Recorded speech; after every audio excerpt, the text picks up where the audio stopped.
एक समय की बात है। अश्वपति नाम के एक राजा थे। विवाह के काफी समय बीतने के पश्चात भी उन्हें एक भी संतान की प्राप्ति नहीं हुई थी। अतः एक बार उन्होंने संतान प्राप्ति के लिए यज्ञ करने की ठानी और एक नहीं बल्कि अनेकों यज्ञ किए। ऐसे में उन्हें एक संतान के रूप में एक तेजस्वी कन्या की प्राप्ति हुई। उस कन्या का नाम उन्होंने सावित्री रखा। धीरे धीरे सावित्री बड़ी होने लगी और विवाह योग्य हो गई। एक दिन राजा ने सावित्री से कहा, सावित्री, अब तुम विवाह के योग्य हो गई हो, इसीलिए मैं चाहता हूँ कि तुम स्वयं ही अपने लिए योग्य वर की तलाश करो। तुम जिससे बोलोगी मैं तुम्हारा विवाह उसी से करवा दूंगा। सावित्री ने कहा, जैसी आपकी आज्ञा पिताजी। ये कहकर सावित्री कुछ मंत्रियों के साथ अपने लिए योग्य वर की तलाश में जाती है। वो पूरे राज्य में भ्रमण करती है, गांव, शहर, ऋषि मुनियों के आश्रम इत्यादि हर जगह, और फिर अपने पिता के पास वापस लौट आती है। वो देखती है कि नारद मुनि भी उनके पिता के पास है। सावित्री दोनों को प्रणाम करते हुए बोली, प्रणाम देवर्षि। सुखी हो। नारद मुनि ने जवाब दिया, प्रणाम पिताजी। राजा अश्वपति सावित्री को आशीर्वाद देते हैं और पूछते हैं, पुत्री, कैसी रही तुम्हारी यात्रा? पिताजी, तपोवन में अपने माता पिता के साथ एक सत्यवान नाम के व्यक्ति रहते हैं। वो मेरे लिए योग्य है। मैंने मन से उन्हें अपना पति चुन लिया है।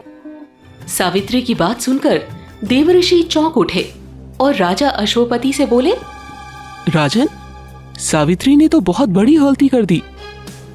हे देवर्षि, आप ऐसा क्यों कह रहे हैं? सत्यवान में ऐसा कौन सा अवगुण है? राजन, सत्यवान में कोई अवगुण नहीं है, अपितु वो तो सत्य और धर्म की प्रतिमूर्ति है। लेकिन उसके माता पिता अंधे हैं, जिसकी वजह से शत्रु ने उनका राज्य छीन लिया है और वो वन में तपस्वी का जीवन बिता रहे हैं। यहाँ तक तो ठीक है, लेकिन आगे जो मैं कहने जा रहा हूँ वो बात गंभीर है। दरअसल सत्यवान अल्पायु है और उसके जीवन की मात्र 1 वर्ष ही आयु बची है। इसके बाद उसकी मृत्यु लिखी है। नारद जी की बात सुनकर राजा अश्वपति ने सावित्री को समझाने की कोशिश की। पुत्री, तुम अपने लिए किसी और योग्य वर की तलाश कर लो, क्योंकि ये कदाचित तुम्हारे लिए योग्य नहीं है। लेकिन पिताजी, मैंने मन से सत्यवान को अपना पति मान लिया है। आप तो जानते ही हैं कि कोई भी नारी अपने जीवन में एक ही बार पति का वरण करती है। अब जो भी हो जाए, मैं किसी और को अपने पति के रूप में नहीं सोच सकती। सावित्री ने ठान लिया था कि वो विवाह करेगी तो सत्यवान से ही करेगी, नहीं तो नहीं करेगी।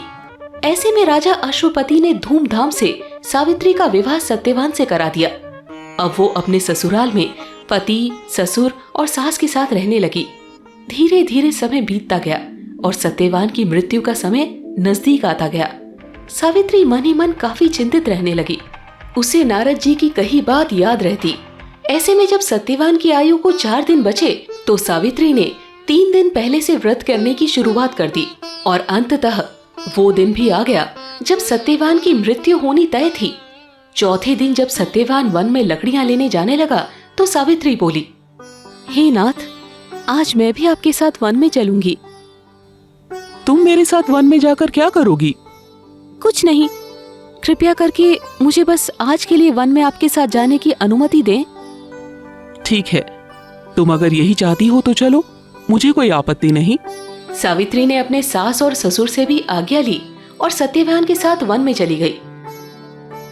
वन में पहुंचकर सत्यवान पेड़ पर लकड़ी काटने चढ़ा तो उसके सर में बहुत तेज दर्द होने लगा, जो उसे सहन नहीं हो रहा था। इसीलिए वो पेड़ से नीचे उतर गया। ऐसे में सावित्री को समझ में आ गया कि अब उसके पति का अंत समय निकट आ गया है।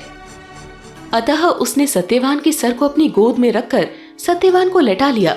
जैसे ही सत्यवान लेटा वो अचेत हो गया। सावित्री की आंखों से आंसू बहने लगे। वो मन ही मन ईश्वर को याद करने लगी कि तभी उसे भैंस पर सवार लाल वस्त्र में एक बहुत ही भयंकर पुरुष दिखाई दिया। दरअसल वो साक्षात यमराज थे, जो सत्यवान को अपने साथ ले जाने के लिए आए थे।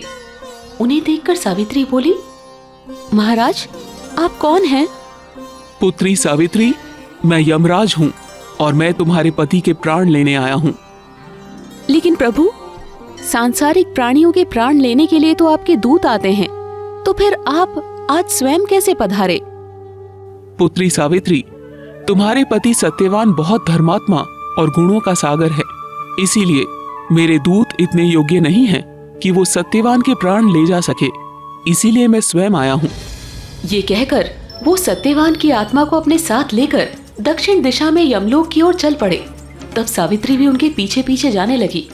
इस तरह सावित्री को अपने पीछे आते देख यमराज ने पूछा, पुत्री सावित्री, तुम मेरे पीछे क्यों आ रही हो? प्रभु, मेरे पति जहाँ जाएंगे मैं वहीं जाऊंगी, यही मेरा धर्म है। ऐसे में यमराज सावित्री को बहुत समझाते हैं, लेकिन वो नहीं मानती और यमराज के पीछे पीछे जाती रहती है।